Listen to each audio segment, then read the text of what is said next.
Let's turn to that landmark summit that took place over the weekend in Switzerland, aimed at building consensus for Kyiv's proposals to end the war in Ukraine.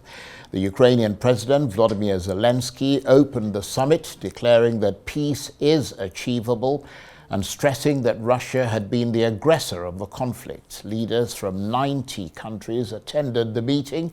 When it began on Saturday, delegates voiced their support for Ukraine and condemned Moscow for starting the war, though some said that without Russia present, the process could only go so far.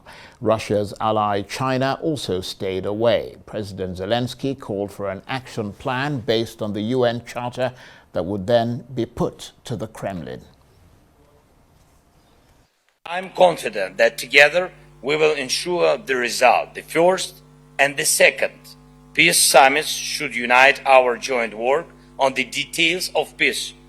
We are at a war and we don't have time for prolonged work. Moving to peace means acting fast. Preparations will take months, not years. So, when the action plans for peace are ready and when every step is worked out, the path will be opened for the second peace summit and thus for ending this war, for a just and lasting peace. Що стосується перемовин з Росією, мені здається, я детально сказав. Росія завтра може розпочати, до речі, з нами перемовини, не чекаючи нічого, якщо вони вийдуть з наших законних територій. Це і є просто повага до статуту ООН. The conference was entitled Path to Peace, and rightly so. Because we know that peace in Ukraine will not be achieved in one step. It will be a journey. It was not a peace negotiation because Putin is not serious about ending the war. He's insisting on capitulation.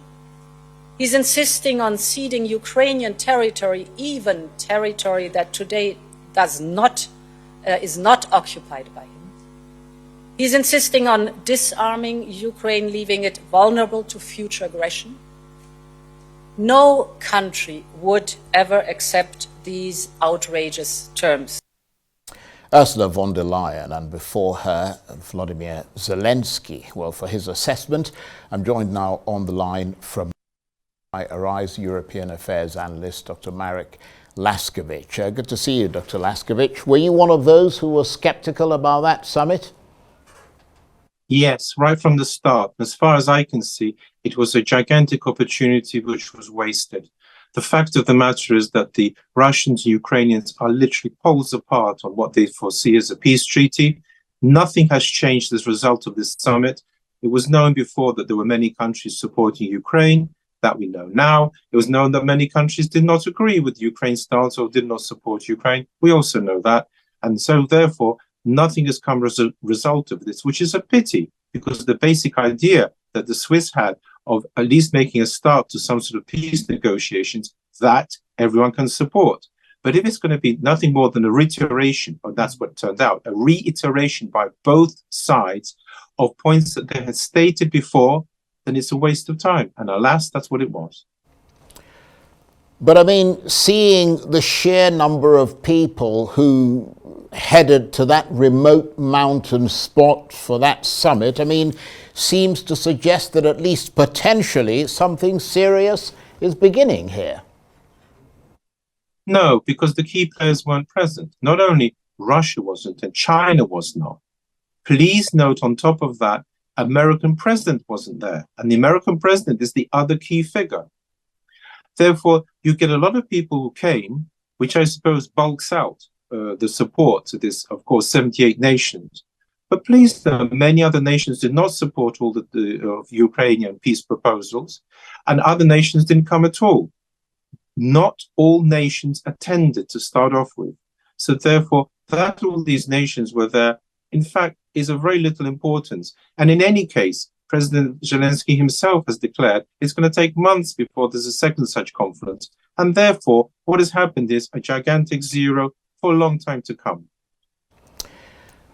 Well, I take on board the point you make that Russia and its ally China were not there, and America, which is Ukraine's ally, was not there either, and that kind of suggests an incomplete process. But those who were there, did they succeed at all, in your assessment, in bashing out some kind of plan?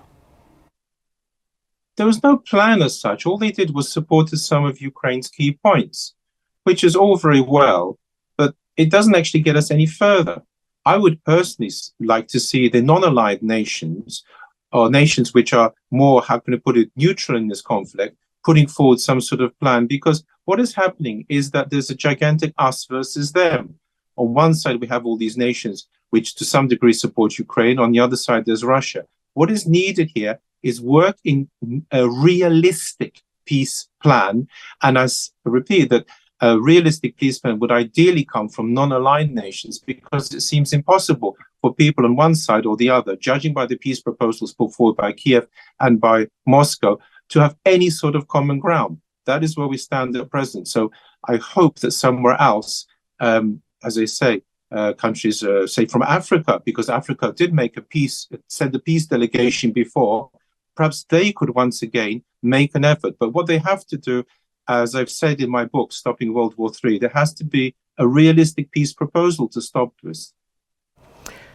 And I mean, this is a difficult time for Ukraine in the war, isn't it? I mean, it isn't sure it's, you know, how long it's going to continue getting funding and support from America, given the upcoming elections there. So in terms of moving to a potential settlement, Ukraine wants to be sure that it puts its case forward. So is this Kyiv trying to seize the initiative from Russia, or is that sort of perhaps too ambitious a thing to say?